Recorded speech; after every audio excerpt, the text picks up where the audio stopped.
ভয় করলে মানুষকেই ভয় করতে হয়, জীবজন্তু সাপকে না।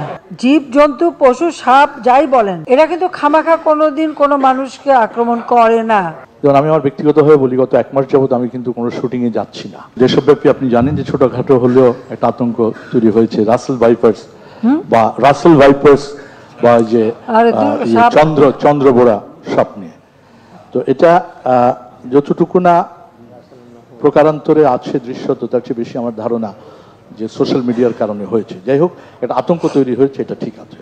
যেমন ধরুন, আমরা সারা দেশেই তো সারা বছরই বন্যা হয়, কিন্তু ঢাকায় আমরা যা বসবাস করি, ঢাকায় পানি না ঢুকলে আমরা মনে করি না দেশে বন্যা হচ্ছে। যখন ঢাকায় নিজের ঘরে এসে পানি ঢুকে তখন মনে করি বন্যা হচ্ছে। তো রাসেল ভাইপার ছড়াচ্ছে, কারণ বছরখানেক আগে যখন একবার একটা দুটা পাওয়া যেত, এখন প্রায়শই পাওয়া যায়। তো এটা প্রকৃতির একটা ভারসাম্যহীনতা আমার কাছে তো নিশ্চয়ই মনে হয়। এবং হঠাৎ করে এটা বাড়লো কেন, এটা একটি কথা। আমি যেটা আপনার দৃষ্টি আকর্ষণ করছি, যেমন আমি আমার ব্যক্তিগতভাবে বলি, গত 1 মাস যাবত আমি কিন্তু কোনো শুটিংয়ে যাচ্ছি না, খুব স্বাভাবিকভাবে ভয় পায়। তো এই বিষয়টি আপনি একটু দেখবেন, কারণ আপনার মন্ত্রণালয়গুলো সবাই বক্তব্য রেখেছে, কিন্তু এটাকে একেবারে এভাবে ছেড়ে দেওয়াটা আমার মনে হয় ঠিক না। একটু কি করবেন কি না, মানে সচেতনতা তৈরি করাটাই তো এখানে প্রধান।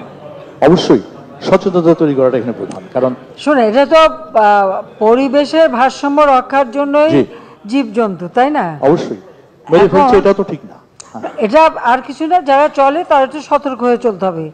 আর আমি একটা জিনিস বিশ্বাস করি, সেটা হলো জীবজন্তু পশু সাপ যাই বলেন, এরা কিন্তু খামাখা কোনোদিন কোনো মানুষকে আক্রমণ করে না, যদি না তারা ভীত হয়ে যায় বা আক্রান্ত হবার ভয় থাকে।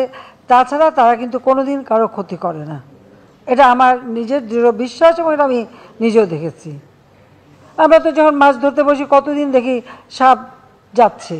আমি যেখানে বসতাম তার নিচেই একটা পুকুর, ওর মধ্যে বেশ ভালো মুখ বের করে এত বড় একটা সাপ, কোনোদিন আমাদের কাটেনি। তো ভয় করলে মানুষকেই ভয় করতে হয়, জীবজন্তু সাপকে না।